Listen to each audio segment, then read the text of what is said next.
Hello friends, मैं हूं Prince और स्वागत करता हूं आपका मैग्नेट ब्रेन्स में। हम क्या देख रहे थे? हम बेसिकली क्लास 11th में मैथमेटिक्स का अपना चैप्टर लिमिट्स देख रहे हैं, जहां पे हम क्या डिस्कस कर रहे थे। तो जहां पे हम डिस्कस कर रहे थे वो कुछ इंपॉर्टेंट रिजल्ट्स, जिस रिजल्ट्स पे किसी ना किसी तरीके से लिमिट बहुत डिपेंडेंट है। क्योंकि आपको अगर ये जज करने में दिक्कत हो गई कि वो चीज डिटर्मिनेट हो सकती है कि इनडिटर्मिनेट होगी, तो वहीं पे प्रॉब्लम अराइज होती है। क्योंकि आपको लगेगा कि मैंने किसी चीज को सॉल्व किया, वो इनडिटर्मिनेट आ रहा है, आपको ऐसा लगेगा, लेकिन एक्चुअली में उसकी वैल्यू पॉसिबल है। तो इससे क्या हो जाएंगी, चीजें कॉम्प्लेक्स हो जाएंगी। क्योंकि तुमको जैसे ही लगेगा कि उसकी वैल्यू इनडिटर्मिनेट है, तो तुम पढ़ाए गए बहुत सारे फॉर्मूले में ढूंढोगे अब यहां पे क्या अप्लाई करूं और उसके बाद कैसे आगे प्रोसीड करूं कि लिमिट की वैल्यू निकल के आए। इस वजह से वो चीज कॉम्प्लेक्स हो जाती है। जबकि बड़ी आसानी से मुझे, अगर मैं ध्यान से सवाल को देखता तो मुझे पता चल जाता कि वो इनडिटर्मिनेट नहीं है, वो बड़े आराम से क्या हो रहा है, सॉल्व हो रहा है। तो वो बारीकी समझना हमारे लिए बहुत इंपॉर्टेंट था, जिसको हमने देखा। और वो हमने सातों इनडिटर्मिनेट फॉर्म के लिए देखा कि कब हम कहेंगे कि वैल्यू निकल के आ जाएगी और कब हम कहेंगे वैल्यू निकल के नहीं आएगी। ये क्लियर है, आपको समझ में आ रहा है? अब देखो यहां पर, अब इतना करने के बाद हमारे पास क्या बचा है? तो बेसिकली जितना हमें लिमिट में जानना था ना, अब लिमिट स्टार्ट करने के लिए उतना हम जान चुके हैं। अब हम लिमिट पे तुरंत जा सकते हैं बिना किसी प्रॉब्लम और बिना किसी रोक टोक के। तो इस लेक्चर में सबसे पहले समझेंगे कि आखिर लिमिट के एक प्रॉब्लम को सॉल्व कैसे करना है, कि आखिर क्या बेसिक स्टेप होने चाहिए लिमिट के सवाल को बनाने के लिए। तो लिमिट के सवाल को बनाने के दो बेसिक स्टेप होते हैं। क्या बेसिक स्टेप है? सबसे पहला स्टेप नंबर 1। अगर स्टेप नंबर 1 नहीं लगता है तब स्टेप नंबर 2 पे जाते हैं। हमेशा याद रखना, हर सवाल में स्टेप नंबर 1 लगाओगे। अगर स्टेप नंबर 1 काम नहीं करता है तब स्टेप नंबर 2 में जाते हैं। तो सबसे पहले स्टेप नंबर 1 जानने से पहले ये देख लेते हैं कि लिमिट का सवाल दिखता कैसा है। तो अभी तक इतने एग्जांपल करने के बाद हमें आइडिया है कि लिमिट का एक नॉर्मल सवाल कुछ इस तरीके से दिखता है। Limit x tends to something, जैसे यहां पे limit x tends to a और कोई फंक्शन ऑफ x। क्लियर सी बात है कि यहां पे जो वेरिएबल टेंड करता है उसी वेरिएबल का फंक्शन यहां पे होता है। नॉर्मली यही होता है लिमिट का एक सवाल। या फिर ये अगर लेफ्ट हैंड लिमिट और राइट हैंड लिमिट जैसा हुआ तो कैसा होगा? Limit x tends to a minus left hand limit, limit x tends to a plus right hand limit, इस तरीके का होगा। अब ये स्टेप नंबर 1 क्या है? स्टेप नंबर 1 कहता क्या है? तो ध्यान से सुनना। According to step number 1, step number 1 limit में यह बोलता है कि कभी भी तुमको कोई लिमिट का सवाल मिल जाए तो तुम क्या करोगे? x आपका जिस नंबर को टेंड करता है ना, x आपका जिस नंबर को टेंड करता है उस नंबर को आप फंक्शन के वेरिएबल की जगह पे डाल देते हो। उस नंबर को आप क्या करते हो? फंक्शन के वेरिएबल की जगह पे डाल देते हो और देखते हो वैल्यू क्या निकल के आ रही है। मतलब कि अगर मैं इसके हिसाब से बात करूं तो x a को टेंड कर रहा है, तो आप क्या करोगे? आपका जो फंक्शन ऑफ x है उसमें जहां जहां x है उसकी जगह पे आप a को डाल दोगे और इतना डालने के बाद आप देखोगे कि वैल्यू आपकी क्या निकल के आ रही है। समझ में आया? इस चीज को यहां एग्जांपल से समझते हैं। जैसे मैंने आपको कहा limit x tends to 2x square, ठीक है, ये मैंने आपको सवाल दिया। अब मैंने आपको क्या कहा कि x जिस भी नंबर या डिजिट को टेंड करता है उसको आप फंक्शन ऑफ x में x की जगह डाल के देखते हो वैल्यू क्या आ रही है। तो अगर मैं फंक्शन ऑफ x में x की जगह को 2 डालूंगा तो मुझे वैल्यू क्या मिल रही है? 2 का स्क्वायर यानी कि 4। अब यहां से कहानी शुरू होती है। तो जैसे ही आपने ये वैल्यू डाल के देखी और आपने कैलकुलेट किया और आपको दिखे कि आपकी जो वैल्यू निकल के आ रही है ना, आपकी जो वैल्यू निकल के आ रही है वो इनडिटर्मिनेट नहीं है। वो इनडिटर्मिनेट नहीं है, मतलब वो 0/0 टाइप की नहीं है, वो इंफिनिटी बाय इंफिनिटी टाइप की नहीं है, वो इंफिनिटी माइनस इंफिनिटी टाइप की नहीं है। तो कभी भी आपको दिखे कि आपकी जो वैल्यू निकल के आ रही है वो जो 7 इनडिटर्मिनेट फॉर्म है ना उसमें से वो नहीं है, कुछ और है, एक नंबर है, कुछ भी हो सकता है, बस वो 7 इनडिटर्मिनेट फॉर्म में नहीं होनी चाहिए। कभी भी ऐसा दिखे तो वही आपका आंसर हो जाता है। तो वही आपका क्या हो जाता है? आंसर हो जाता है। इसका क्या मतलब? इसका मतलब है कि x टेंड्स टू समथिंग जैसे ही तुमने दिखा उसको तुमने क्या किया? आपने फंक्शन में x की जगह पे रख दिया और कैलकुलेट की वैल्यू। जैसे ही तुमने देखा कि आपकी जो वैल्यू है वो 7 इनडिटर्मिनेट फॉर्म में से नहीं है, कुछ और वैल्यू है, और वही वैल्यू आपका क्या बन जाएगा? तो फिर आंसर बन जाएगा।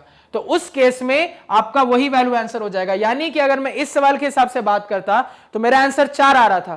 क्या 4 किसी भी 7 इनडिटर्मिनेट फॉर्म में है? नहीं है।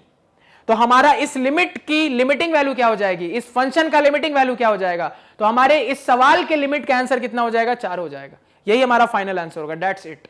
ये आपका स्टेप नंबर 1 है जो आप हर सवाल में लगाओगे। अब स्टेप नंबर 2 यहां से शुरू होता है। क्या है स्टेप नंबर 2? अब ध्यान से समझना।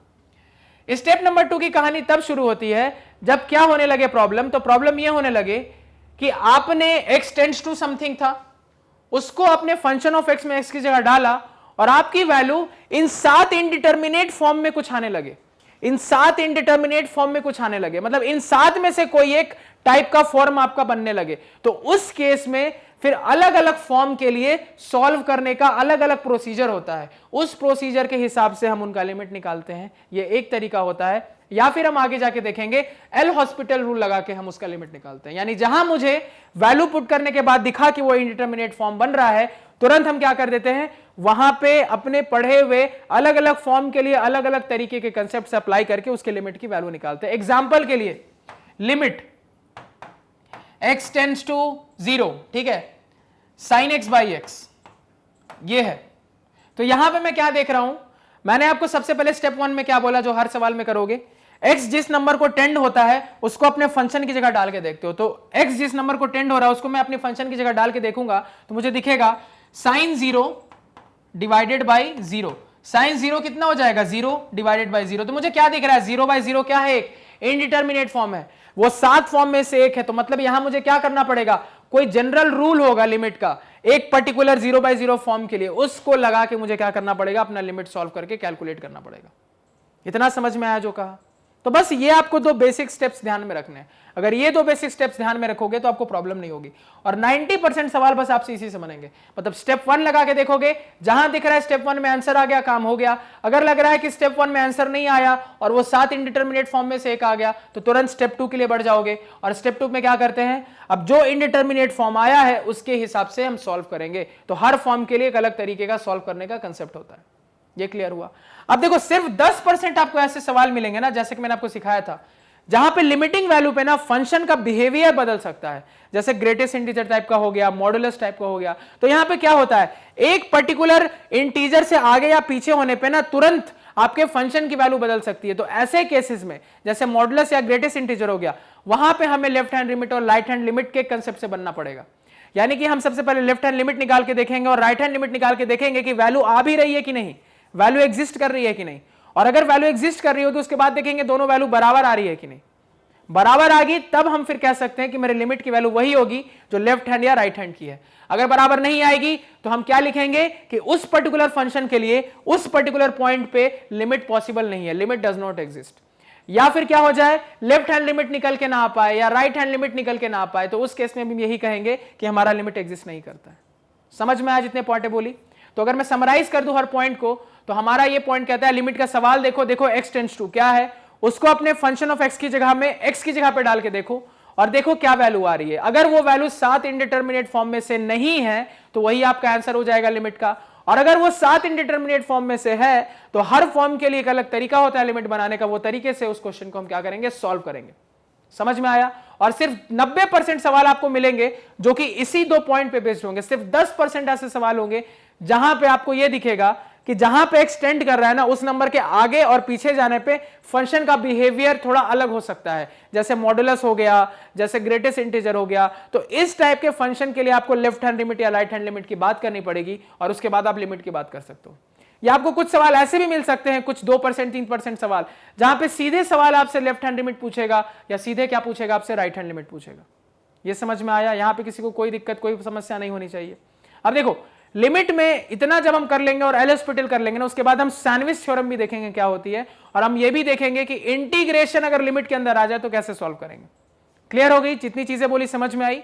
तो इसके बाद से हम लिमिट थोड़ा अब स्टार्ट कर देंगे। नेक्स्ट लेक्चर से हम क्या करेंगे, लिमिट की बात स्टार्ट कर देंगे और देखेंगे लिमिट की वैल्यू क्या क्या आ रही है। तो आई होप आपको चीजें क्लियर है, कोई डाउट नहीं है।